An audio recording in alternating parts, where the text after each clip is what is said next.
Tardes, dependiendo a la hora que ustedes estén viendo el video. Quisiera, en primer lugar, agradecer esta oportunidad que me dan para poder dirigirme a los juezas y jueces. Agradecer también a SEDENMA por esta iniciativa de seguir compartiendo conocimientos sobre los derechos de la naturaleza. Agradecer a la Secretaría de Derechos Humanos por también apoyar esta iniciativa, y al Consejo de la Judicatura, que permite que podamos llegar a ustedes. Yo quisiera hablar sobre tres aspectos relacionados a los derechos de naturaleza. Uno primero sobre la exigibilidad, la importancia de la exigibilidad.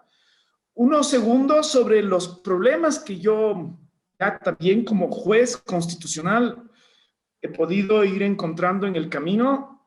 Y un tercer aspecto sobre la necesidad que existe de que esta declaración constitucional, este reconocimiento, se haga realidad, y en esa realidad los jueces jugamos un rol muy importante.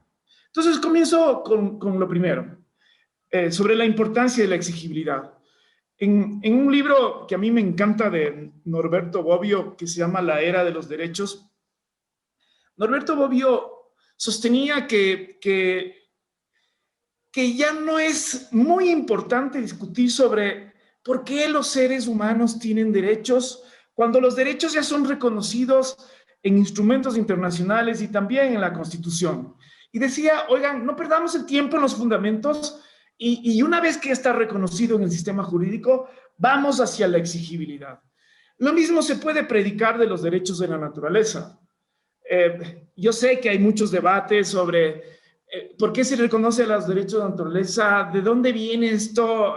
Sí, puede ser importante eso, y de hecho filosóficamente puede ser interesante la discusión, pero para los juristas y particularmente para los jueces y las juezas, una vez que se reconoció en el sistema, una vez que está en la Constitución, el reto no es preguntarse por qué estos derechos están ahí, sino que el reto es hacer que esos derechos de la naturaleza y de todos los seres humanos, de los pueblos, de los colectivos, de las nacionalidades que están ahí reconocidos, esos derechos no solo sean de papel, sino que, como todo derecho, pueda ser gozado, y ojalá también, cuando no lo logra gozarse, cuando no se logra gozarse, cuando no se logra satisfacerse, que a través de los jueces y juezas esos derechos puedan ser exigidos y reivindicados. Aquí, esta es la primera gran idea que quiero hacer.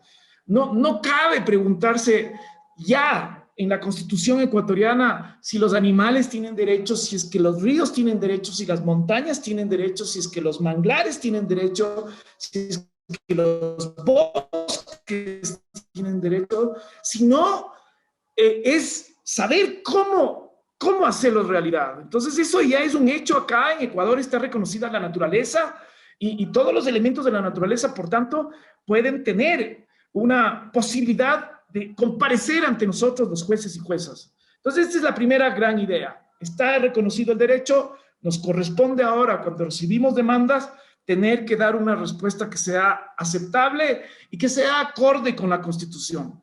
Muy bien, el segundo problema tiene que ver con las dificultades que tenemos los jueces y juezas con la exigibilidad de los derechos de la naturaleza. Hay muchas dificultades, estoy muy consciente, y yo quisiera mencionar cuatro dificultades.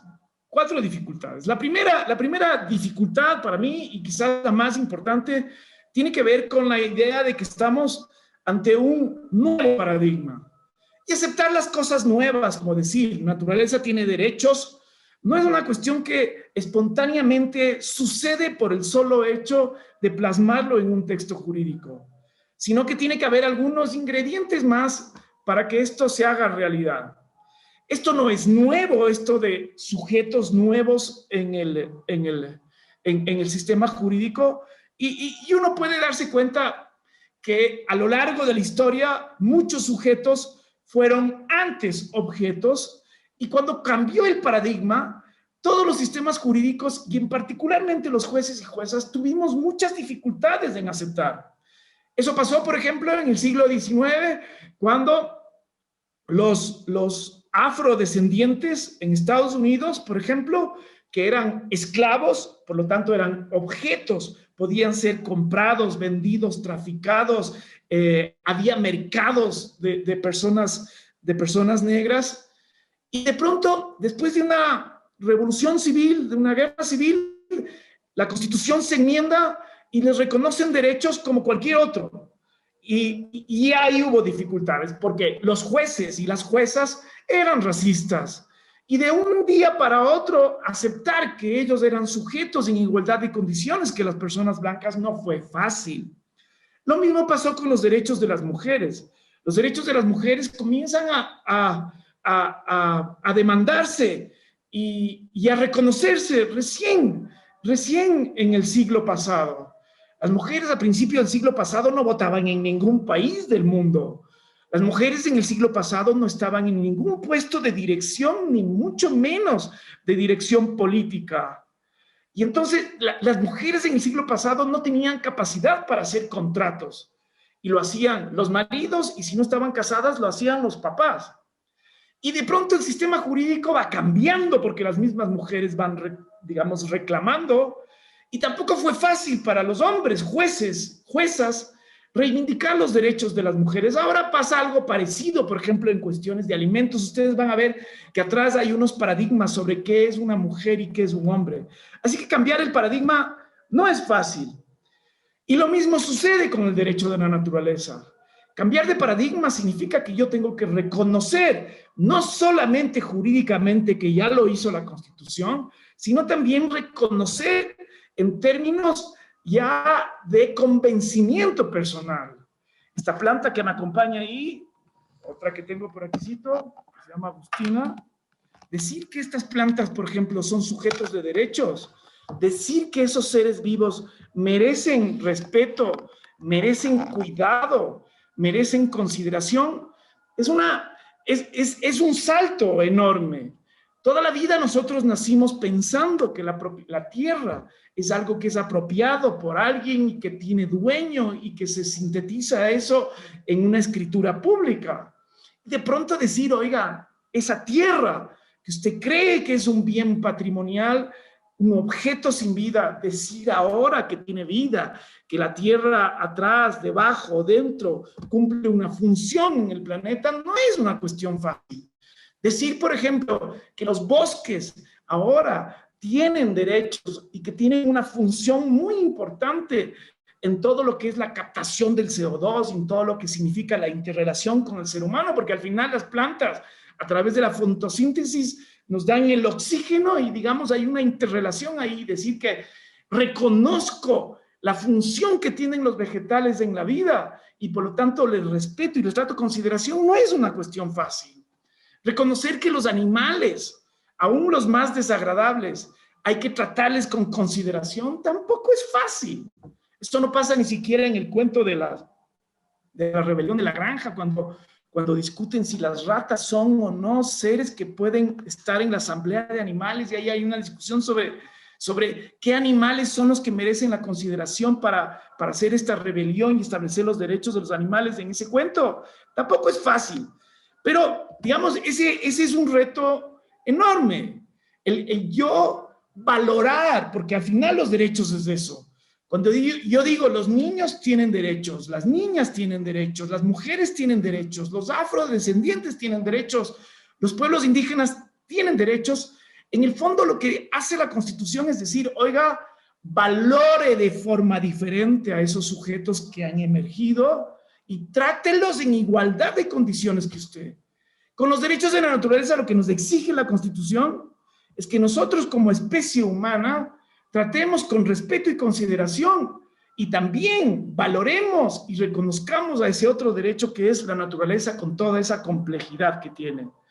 Entonces, este es para mí el reto quizás más grande, el cambiar nuestra forma de pensar, el cambiar nuestra forma de sentir frente a la naturaleza, y eso requiere unos que yo llamo unos viajes. El primer viaje es epistemológico y el siguiente viaje es jurídico. Y cuando digo viaje epistemológico, quiere decir que yo tengo que tener información para poder rescatar y para poder valorar como se debe al otro, que en este caso es la naturaleza. En un libro, yo sé que ustedes van a tener la suerte de poder escuchar a Cormac Cullinan, que es para mí, es la persona que ha escrito la primera introducción a los derechos de la naturaleza. El libro de él se llama El derecho salvaje. Y ustedes van a ver en ese libro, que espero que lo lean, hay un capítulo muy lindo que es el viaje hacia la naturaleza. Y Cormac cuenta que él tuvo que meterse a la naturaleza para entenderla, para apreciarla, para valorarla, para convivir con ella y luego para volver a la ciudad y mirarla a la naturaleza de forma distinta. Hay un libro que yo siempre recomiendo, que es el de Los Pasos Perdidos, de un escritor que se llama Alejo Carpentier. En ese libro hay también un viaje hacia la Amazonía, y el personaje es interesante porque el personaje que entra con miedo a la selva, que entra con su reloj, que entra con su racionalidad, que entra con sus normas civilizadas, conforme va compenetrándose a la naturaleza, digamos, él va cambiando la forma como percibía a la naturaleza. El miedo a las serpientes, el miedo a morir, el miedo a la fiebre amarilla, la molestia de los mosquitos, la humedad y estas cosas. Y él va descubriendo su ser compenetrado con la naturaleza, que en el fondo es recuperar esta cuestión de que es inevitable, pero lo negamos. Es que somos animales y como animales somos parte de la naturaleza. Entonces, ese es el primer problema que yo creo que hay que afrontarlo y creo que decididamente hay que atravesarlo. Es decir, aprender a valorar de forma distinta a la naturaleza y reconociendo lo que nos da, lo que dependemos de ella y por lo tanto del por qué tenemos que cuidarla y respetarla. No se olviden que ustedes, si dejan de respirar 5 minutos, mueren. No se olviden que si dejan de tomar agua un par de días, mueren. No se olviden que si no se alimentan en algunos días, mueren. Es decir, alimento, agua, oxígeno, eso nos viene de la naturaleza, nos viene de las plantas, nos viene de la tierra. Y por eso hay que ser gratos y hay que reconocerla. Muy bien, el segundo problema que tenemos los juristas es el contenido de los derechos. Esto tampoco es fácil.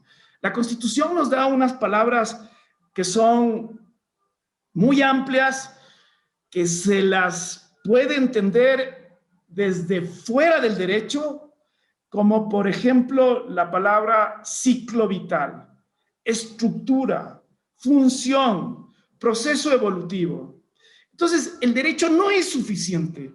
Si ustedes analizan cualquier libro jurídico, cualquiera, ningún libro va a poder decir desde el derecho qué es un ciclo vital o cuál es un proceso evolutivo. Entonces, el segundo reto para saber el contenido de los derechos es que los abogadas y abogados tenemos que salirnos del mundo legalista. Por ejemplo, un proceso evolutivo, hay que irse a la biología. ¿Qué es un ciclo vital? Hay que irse a la química, hay que ir a la biología, hay que ir, para saber la estructura, hay que ir a la física a veces. En la corte no puedo dar muchos detalles, pero por ejemplo, estamos intentando justiciabilizar a un río y claro, cuando uno dice, ¿qué es un río? ¿Qué es un río? Para saber cómo después restaurarle a ese río. Y entonces uno tiene que escuchar a los hidrólogos y saber cuáles son los componentes de un río y saber que el río tiene una estructura, que el río tiene una función, que el río tiene unos elementos y que cuando esos elementos no tiene y cuando la función por la intromisión del hombre no se cumple y cuando se llega a contaminar un río, entonces el río, para hablar en términos humanos, se enferma. Y si, por ejemplo, un río ya enfermo no puede albergar la vida, no tiene pesos, no tiene peces, y lo único que recibe es el popó de toda una ciudad. Digamos, hay un río que la humanidad y que que vive cerca del río le está, digamos, afectando de forma decidida para que el río ya no se pueda considerar un río en todas sus funciones. Entonces, esas palabras difíciles que están en la Constitución, ciclo vital, estructura, funcionamiento, proceso evolutivo, requiere que los jueces y los abogados, abogadas, juezas, tengamos que mirar a otras disciplinas y aprender de eso. Entonces, en contenido, si bien ustedes pueden encontrar en la Constitución la puerta de entrada, también puede ir a instrumentos internacionales que son importantes para interpretar los derechos de la naturaleza. La Convención la Declaración de Río, por ejemplo, las convenciones que se han firmado sobre cambio climático, hay una cantidad enorme de convenciones para proteger los peces en los ríos y cuestiones de estas. Entonces, en el sistema internacional de derecho, ustedes van a encontrar una cantidad de fuentes. Pero la otra, la que estoy diciendo que es importante, es mirar la biología, mirar la física, mirar la química, mirar todas estas cosas. Por ejemplo, saber cómo vive un animal tipo el cóndor o un oso de anteojos. Ustedes, digamos, eso no lo van a encontrar en los juristas constitucionalistas que nos rodean, que se pasan recitando y aprendiéndose de memoria los artículos de la Constitución o de la Ley Orgánica de Garantías. Lo van a encontrar en gente, digamos, en los biólogos que han estudiado años la vida de un oso de anteojos y hay que escucharles a ellos, hay que escucharles a ellos. El tercer problema que quisiera mencionar tiene que ver con la tensión que existe entre derechos. Y esto es innegable. Ustedes van a encontrar, por ejemplo, en cuestiones de minería, que por un lado, quienes fomentan la minería tienen derechos que les protege a ellos. La Constitución, de hecho, garantiza y reconoce el derecho a la propiedad con limitaciones. También reconoce el derecho del Estado a los recursos naturales, les llama así. Y ahí hay derechos que están amparados en la Constitución. Esto es innegable. Y también la Constitución reconoce el derecho al agua, reconoce el derecho de los derechos de la naturaleza, y ahí hay tensiones. En esas tensiones, ustedes saben que una de las formas de interpretar es la ponderación. Entonces, ustedes tienen que valorar, por ejemplo, cuáles son los daños que se producen por la minería, cuáles son los beneficios que se producen en la minería, valorar si es que hay daño irreparable o si es que hay algo que se puede restaurar. Y esto, digamos, lo vamos a saber con el conocimiento de los expertos. Entonces, cuando uno evalúa, y no solo a corto plazo, que es recibir dinero, sino saber si es que esa intervención extractivista afecta decididamente en el futuro para que pueda o no tener el ciclo natural, el ciclo de vida, un ecosistema, todo eso hay que valorar y eso se lo hace ponderando. Entonces, no es cuestión de decir, oiga, yo tengo la concesión minera o el Estado es, según la Constitución, el propietario de recursos naturales o a mí me dieron esta licitación y la gané. Sí, hay que valorarlo, pero también hay que, digamos, esa no es razón suficiente para decir, ok, como hay un informe de ambiental, entonces ya se cierra el caso, sino que hay que mirar el otro lado, hay que mirar las voces de la gente que vive alrededor. Los pueblos indígenas son particularmente más cercanos con la naturaleza y su voz hay que escucharla. Por eso la Constitución establece que hay dos tipos de consulta, una consulta ambiental y también hay una consulta a los pueblos indígenas. Muy bien, el cuarto problema, y con esto voy terminando, es el de la prueba. No es fácil esto tampoco. A mí me parece que en el derecho constitucional existen muchas posibilidades y también mucha flexibilidad para poder escuchar voces y llevarlas no solamente al convencimiento del juez o jueza, sino también a la sentencia. Entonces, peritaje es una, sin duda, esto, digamos, se comparte con cualquier otro tipo de procedimiento. Pedir a un experto que juramente haga un informe. Los otros cuestiones que a mí, particularmente como juez, me han servido mucho son los amicus. Los amicus a veces son opiniones jurídicas, pero muchas veces también traen testimonios y también a veces traen informes importantísimos que hay que valorarlos y tomarlos en cuenta. Y una cuestión que a mí me parece que es súper relevante es escuchar a la gente y preguntar. Digamos, yo creo mucho en las voces de las personas. Yo creo que las voces de las personas, y no solamente estoy hablando de los criterios jurídicos, sino de voces, yo que sé, como ustedes van a ver, entiendo en un caso que es el de Sarayaku, como Sabino Hualinga en la audiencia de la Corte Interamericana tuvo la capacidad de proyectar el valor que tiene para una comunidad indígena en términos espirituales y no solamente económicos, sino también en términos de relación con la tierra, de lo que era un árbol en la Amazonía y de lo que significaba ese árbol, no solamente para los humanos, sino para la historia del pueblo y también para la naturaleza. Entonces hay que escuchar a la gente que vive, hay que escuchar a la gente que tiene experiencia, hay que escuchar a la gente que tiene espiritualidad. Muy bien.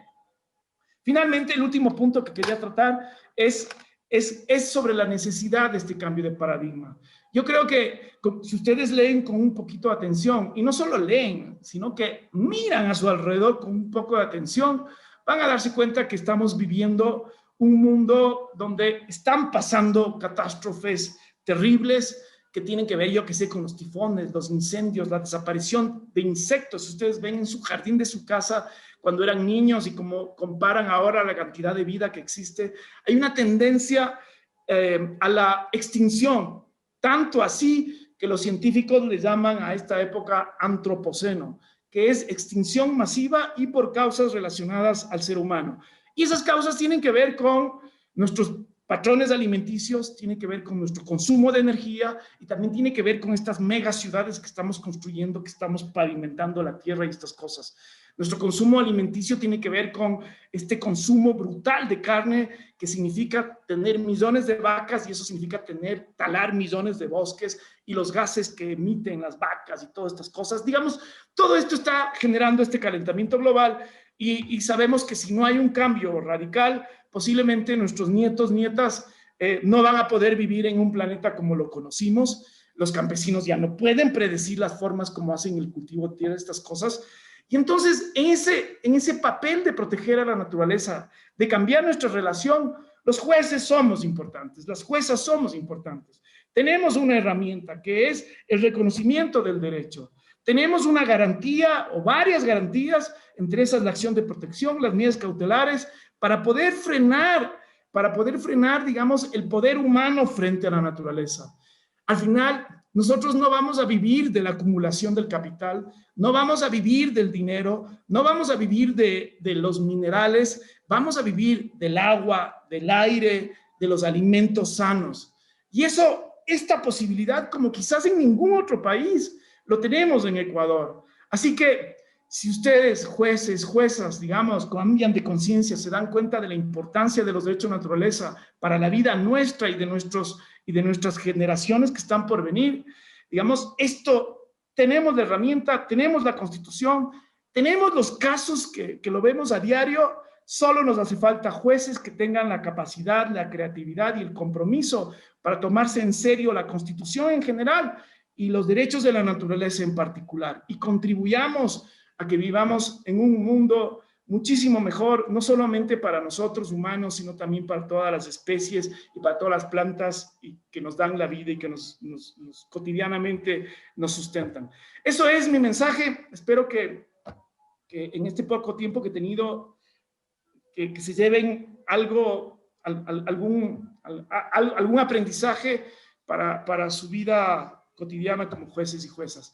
Les agradezco por la paciencia, les saludo cordialmente y les deseo no solamente salud, sino también imaginación, creatividad y compromiso para que la Constitución no solo sea papel, sino que sea una realidad. Muchísimas gracias y reitero mis saludos cordiales.